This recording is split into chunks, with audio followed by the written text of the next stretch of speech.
Bonjour, je m'appelle Céline, je suis la cofondatrice de Résilience, une communauté de patientes et patients, de familles, d'amis, d'aidants, bref, de tous ceux qui un jour ont croisé le cancer sur leur chemin.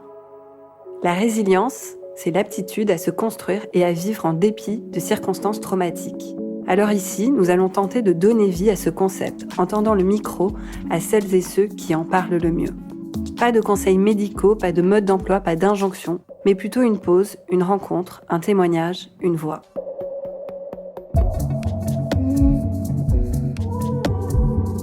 Aujourd'hui, je vous invite à écouter Emmanuel. Emmanuel a 57 ans, il est père de 3 enfants et travaille dans un grand groupe français. Il y a 7 ans, Emmanuel apprend qu'il a un cancer du sein. Il ne savait même pas que les hommes, eux aussi, pouvaient en être touchés. La nouvelle est fracassante. S'ouvre alors ce qu'il appelle l'acte 1. Malgré tout, il décide de continuer à travailler. Pendant 1 an, il jongle entre boulot, sa vie de famille et son combat contre la maladie. Enfin, il est en rémission. Emmanuel est un cas extrême, et ce à de nombreux égards. Un homme atteint du cancer du sein, un patient qui continue de travailler, et malheureusement une rechute après 5 ans de rémission. L'an dernier, la maladie est revenue, et ce pour de bon.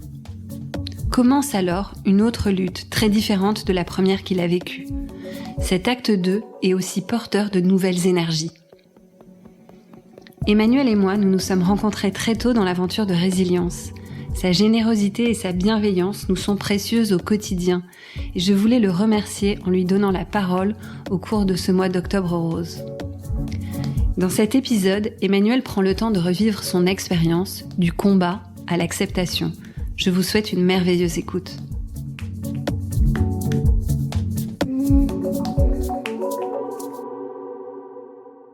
Je suis Emmanuel, j'ai 57 ans, je suis marié et je suis le père de 3 filles extraordinaires. Alors nous sommes fin 2014, à l'approche de Noël, j'ai donc 50 ans. Nous sommes au ski en famille et je fais une grosse chute de ski. Et quand je rentre chez moi à Paris, j'ai un petit peu mal partout et je sens une douleur dans la poitrine. Je vais chez le médecin en me disant que j'ai sans doute effectivement peut-être un peu mal à une côte. Je me doute de rien. J'ai même pas pris le temps de me regarder dans la glace. Les hommes font pas trop ça d'habitude. Et je pense que le médecin a une intuition très précise tout de suite. Il me demande de faire une échographie mammaire en toute urgence. Alors, échographie mammaire, quand on est un homme, ça parle pas beaucoup. Donc, j'y vais encore sans me poser de questions. Et puis, là aussi, le radiologue m'explique à demi-mot qu'il y a peut-être quelque chose de sérieux, qu'il faut que j'aille voir un médecin sans tarder. Il ne m'explique pas le compte-rendu dans lequel je verrai par contre quelque chose de très très clair, une lésion évolutive ACR5, et quand on a appris après coup à décrypter ce que ça veut dire, c'est qu'il y a une certitude, voire une quasi-certitude de cancer. Alors une fois qu'on a mis les mots sur cette maladie, on est orienté dans un parcours et on se laisse guider. Donc après l'échographie, c'est une biopsie qui va confirmer le diagnostic. Mais là, ma réaction, étonnamment, c'est pas de réaction. C'est-à-dire que j'y crois pas. Je me dis, s'il y a un truc, on va me l'enlever et puis c'est tout. Alors, je débute un parcours finalement très très classique. Donc, il y a la biopsie, il y a le résultat qu'on me chuchote à l'oreille. Je me souviens que ma femme m'avait accompagné. J'ai l'impression que le médecin m'a chuchoté le diagnostic pour pas que ma femme entende. J'ai pas trop compris pourquoi. On me propose de faire une chirurgie en urgence. Et moi, je suis tout à fait dans ma logique boulot. À l'époque, je voyage beaucoup. J'ai un voyage prévu en Chine et je me dis, oui, mais c'est impossible que je me déplace pas. Et donc, je me suis dit, voilà, une chirurgie, on m'enlève une petite boule qui gêne et puis voilà. Et vraiment, le parcours commence pour moi avec la chimiothérapie. Et là, c'est quelque chose, effectivement, c'est là que je comprends. C'est là que je comprends que le cancer, c'est pas une maladie comme les autres. Et c'est là que je vois la chimio comme évidemment le traitement qui va me guérir, mais aussi le poison qui va me tuer peut-être. Et en tout cas, je vis mal cette cette expérience d'être changé de l'intérieur avec ce fluide qui me brûle, qui sent, qui traverse le cerveau. C'est quelque chose, c'est une sensation très physique avant d'être une sensation émotionnelle. Et là, je me dis que je suis embarqué dans un sacré truc.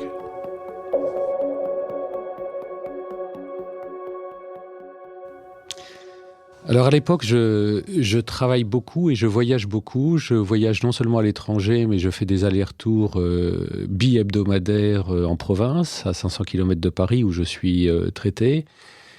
Et en fait, je me lance tête baissée dans le travail, comme un refuge, sans doute, pour effectivement garder la tête hors de l'eau. Et donc, je vois le travail comme une bouée et je ne le vois pas encore comme quelque chose qui va quand même me coûter beaucoup d'énergie, parce que je ressortirai de ce marathon quand même assez épuisé. Mais là aussi, c'est un réflexe, c'est ni du courage, ni une stratégie. Ça a été effectivement mon humeur du moment, j'allais dire, ma réaction du moment. Alors j'ai partagé, voilà, je me suis senti le devoir de partager à ma hiérarchie, à mes collègues, ce qui m'arrivait. Et au début, il y a beaucoup de compassion en disant « Ah, mon pauvre, effectivement, c'est pas marrant ». Et puis, 5 minutes après, les gens sont passés à autre chose, et ce qui est normal. Et donc, ils nous voient comme quelqu'un de tout à fait valide. Et c'est effectivement compliqué de se dire « Ah, bah là, j'ai un petit moment de faiblesse. Là, et effectivement, je vais devoir m'absenter pour faire, je sais pas, un bain de bouche, etc. » Cette conjugaison du travail et du traitement, je l'ai fait là aussi sans trop y réfléchir. Je me suis dit que si je mettais un pied à terre ou un genou à terre, je ne me relèverais pas. Donc, il fallait que j'en fasse le maximum. Donc, je me souviens effectivement de la radiothérapie qui a suivi la chimiothérapie. C'était en été. Je traversais Paris pour être le premier patient traité à 7h moins le quart, pour prendre un avion, pour aller effectivement en province. J'en revenais à 11h minuit et je recommençais le lendemain. Et c'était d'ailleurs pas forcément compris de la part de mes collègues, mais je dois dire aussi que j'avais commencé ce nouveau travail assez récemment et j'en développais quand même un sentiment de culpabilité en disant, d'une part, je suis nouveau, je dois apprendre, et puis en plus, si je suis malade, je vais vraiment être vu comme un boulet. Donc ça a été effectivement une réaction sans doute, après coup évidemment, sans doute exagérée.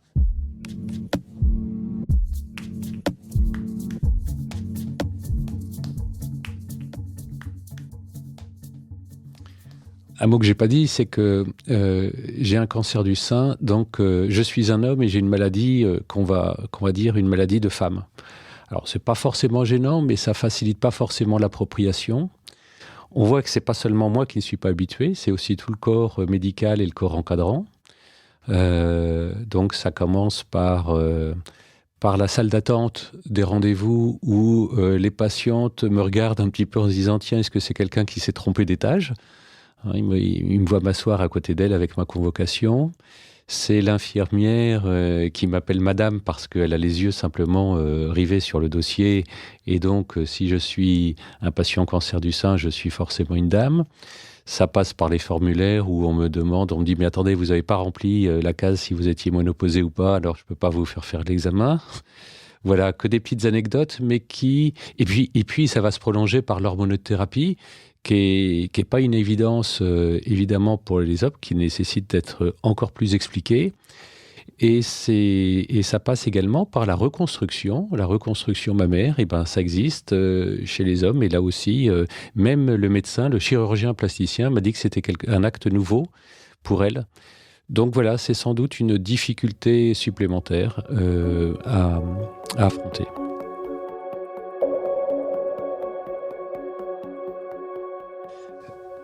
Chirurgie, chimiothérapie, radiothérapie, et puis c'est la fin, effectivement, de ce marathon. Et je me dis, voilà, tout est derrière moi.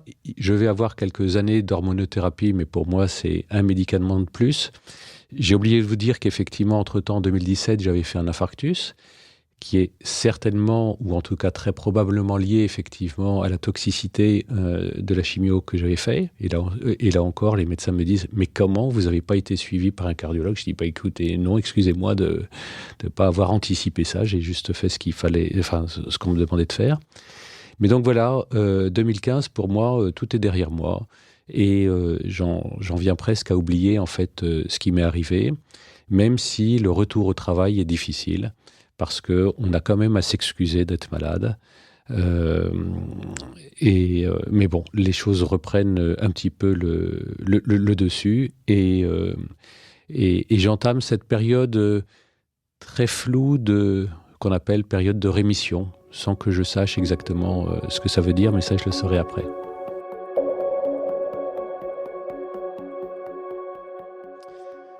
Voilà, alors après coup, avec le recul, effectivement, cette fin du premier traitement en 2015, c'est un entracte, un long entracte de 5 ans. 5 ans, ça correspond à la période de rémission. En général, on dit, bah voilà, si c'est rien passé de grave pendant 5 ans, c'est que c'est plutôt bon signe. Et 5 ans pendant lesquels, effectivement, je me contente de prendre de l'hormonothérapie classique, au sujet de laquelle on me dit, bah écoutez, ça marche avec les femmes, donc on n'a pas d'études pour les hommes, mais prenez-en, on n'a pas grand-chose de plus à vous dire.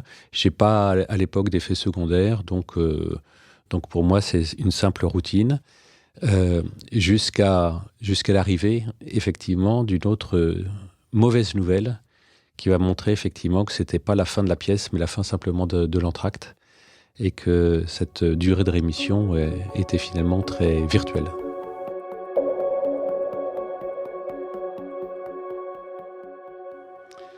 Voilà, alors on accélère un petit peu le temps, on se retrouve en mars 2020 et je fais une visite de routine comme j'en fais tous les 6 mois, et je viens avec une échographie mammaire comme je le fais tous les ans. Et là, effectivement, il y a des ganglions, j'ai des ganglions axillaires, mais le médecin se veut ultra rassurant en disant non, mais c'est évidemment rien. Mais bon, on va quand même, on suivra ça, mais rassurez-vous. Et il se montre rassurant une deuxième fois, puis une troisième fois, et donc les mois passent, 8 mois passent après cette visite de routine, jusqu'à ce que le diagnostic final tombe. Voilà, je suis en rechute. Une biopsie, puis un TEP scan, effectivement, confirmeront ce diagnostic. Diagnostic, là encore, exprimé à mi-mot. On ne me dit pas la moitié de ce qui est sur le compte-rendu, que je lirai bien évidemment après. J'imagine qu'effectivement, certains médecins préfèrent que la dimension affect soit un peu retombée pour rentrer dans la technicité, j'allais dire, de la maladie. Pour moi, ça a été une difficulté, effectivement, d'appropriation. Si on ne me dit pas les choses, c'est difficile de les deviner.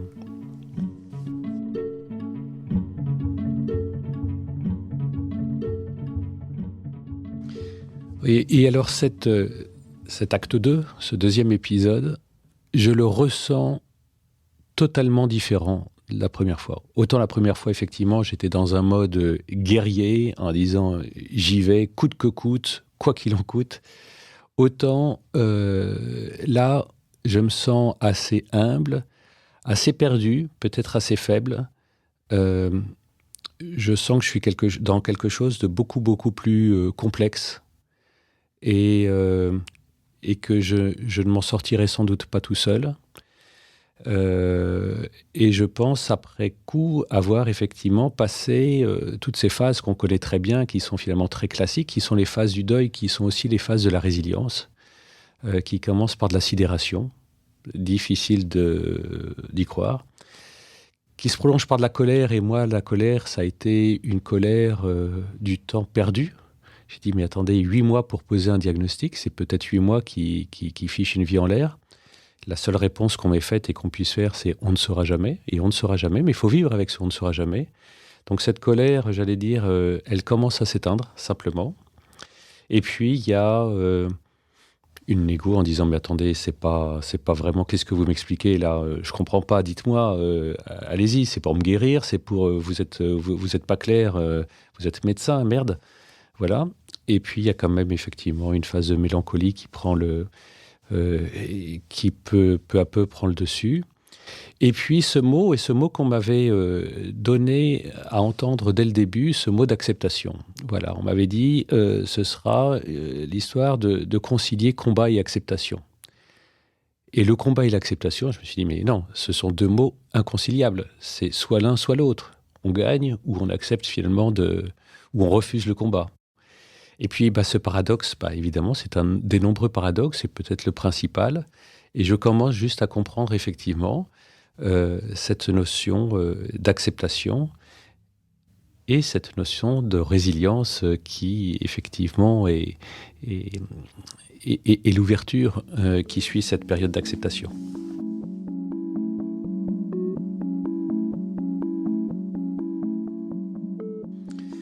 Voilà, alors en ce qui concerne le parcours de soins, il est également très différent du parcours de soins du premier acte, j'allais dire. La première fois, effectivement, on nous annonce un protocole et on le suit, et c'est un protocole quasiment unique. La deuxième fois, certains nous encouragent, d'autres nous découragent de solliciter un second avis. C'est finalement ce que j'ai fait.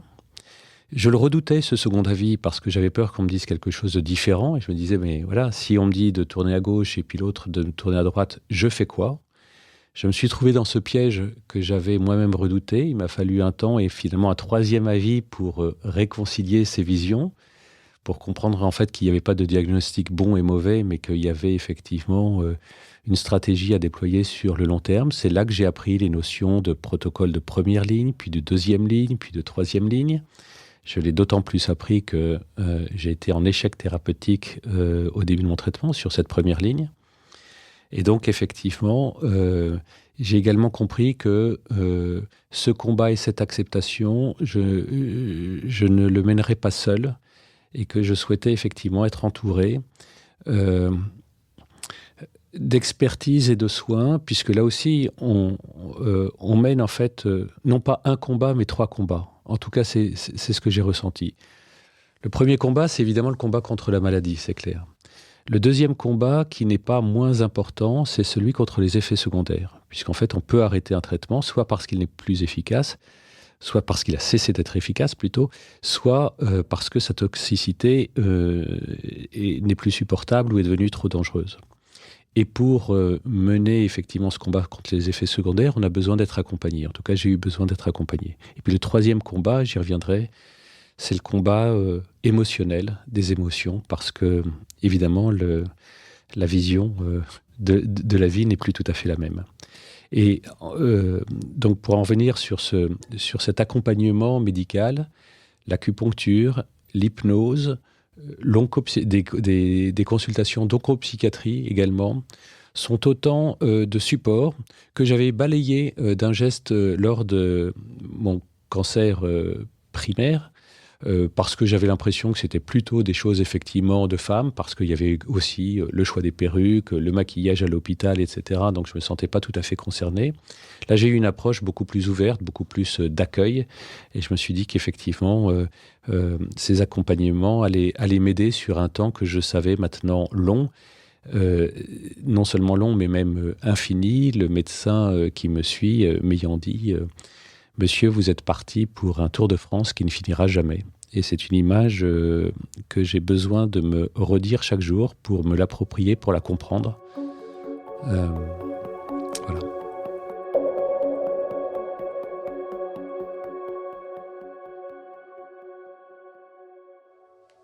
Oui, alors je vous ai parlé d'un combat émotionnel.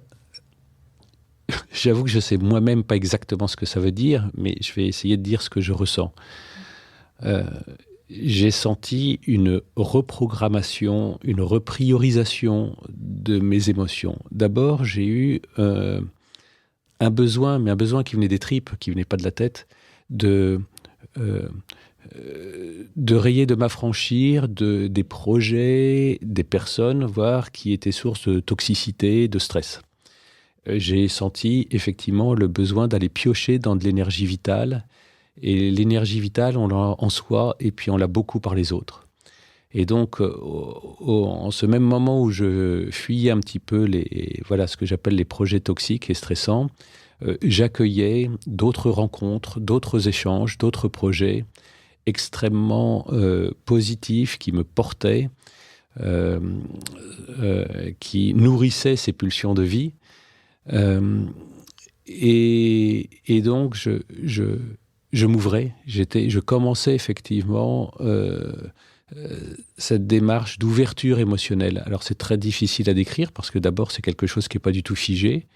Je me découvre chaque jour à écouter des voix intérieures qui étaient enfouies chez moi et également à m'apaiser. Et je jongle effectivement avec ces ce que certains appelleraient des pulsions de mort et des pulsions de vie. Mais ce sont effectivement toutes ces émotions qui, à mon avis, sont vraiment au moins aussi importantes que la gestion clinique de la maladie. Alors, je vous l'ai dit, cette démarche vis-à-vis de mes émotions, elle est nouvelle et évolutive. Mais j'ai eu besoin effectivement de me construire quelques rituels. Je me lève le matin en me nourrissant de projets et de ces pulsions de vie qui me portent, de ces nouvelles aventures que je démarre, seul ou avec d'autres personnes. Alors que souvent, effectivement, au moment de me coucher, je vais m'apaiser en étant plus dans l'acceptation. C'est-à-dire que je me lève en étant dans le combat et je me couche en étant dans l'acceptation. Et sur un cycle de 24 heures, et bien c'est comme ça, sans doute, que je conjugue ces deux mots si difficiles à réconcilier. Et puis, ma thérapie à moi, et je pense chacun à la sienne, ça a été de faire beaucoup de marches. Et la marche est vraiment un exercice magique parce que il fait le ménage, il permet de faire le ménage et le tri dans ses émotions. Et ça a été un facteur effectivement d'apaisement très, très fort. Voilà. Autant sur la première période de ma maladie, j'étais pas du tout dans une recherche de l'apaisement. Autant là, je sais que c'est une clé de mon combat à mener.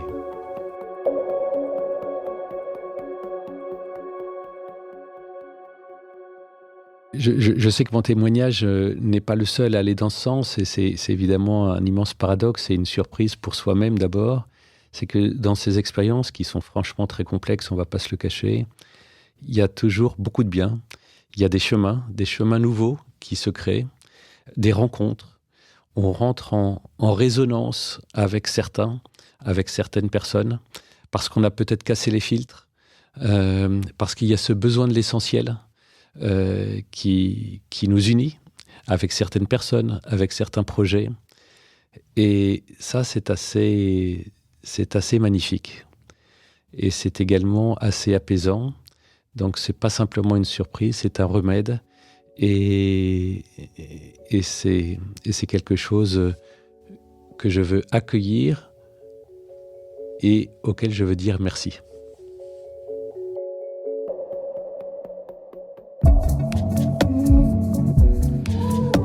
Une définition de la résilience, alors peut-être plus qu'une définition, une illustration.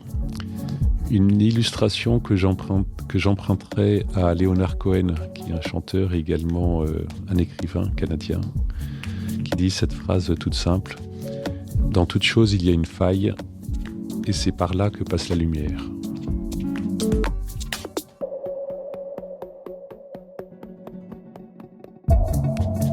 Emmanuel nous raconte son combat contre la maladie, ses effets secondaires et surtout les émotions qui le traversent.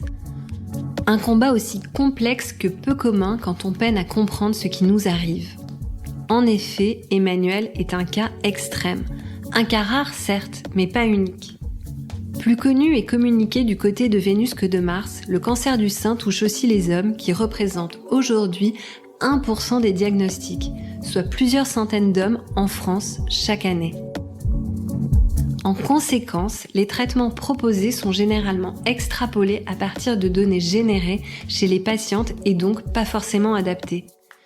Pour y faire face et inclure ces patients extrêmes dans la recherche de nouvelles thérapies du cancer du sein, de plus en plus d'essais cliniques incluent des hommes dans leur cohorte. Parmi les traitements pris conjointement par les femmes et les hommes, un classique selon Emmanuel, l'hormonothérapie. Bien que le bénéfice clinique soit indéniable, l'adhésion à ce traitement n'est pas toujours garantie. Environ 1 homme sur 4 l'interromprait avant les 5 ans généralement prescrits. En cause, les effets secondaires que l'hormonothérapie provoque, principalement des bouffées de chaleur et une réduction de la libido. Selon la docteure Barbara Pistilli, chef du comité de pathologie mammaire de Gustave Roussy, il est important de proposer un accompagnement spécifique à ces patients, notamment psychologiques. Ils font face à des problèmes qui, dans la conscience collective, sont ceux des femmes. Ainsi, ils se sentent très souvent seuls. Pour bien faire, cet isolement et les difficultés d'acceptation doivent être prises en compte dès le diagnostic. Emmanuel m'a confié qu'à chaque fois qu'il était dans une salle d'attente, on l'appelait Madame. Ce mois d'octobre rose touche à sa fin, mais il n'est jamais trop tard pour parler du cancer du sein aux hommes qui vous entourent et qui, eux aussi, peuvent être concernés. Enfin, si vous aussi, vous avez croisé le cancer sur votre chemin, Résilience a lancé début octobre une application pour aider chacun et chacune à mieux vivre le cancer au quotidien et vous accompagner sur le chemin de la résilience. N'hésitez pas et rejoignez le mouvement. C'était le 3e épisode de Résilience. Merci à Emmanuel pour ce précieux témoignage et à vous tous de nous avoir écoutés. Quant à moi, je vous donne rendez-vous le mois prochain pour un nouvel épisode.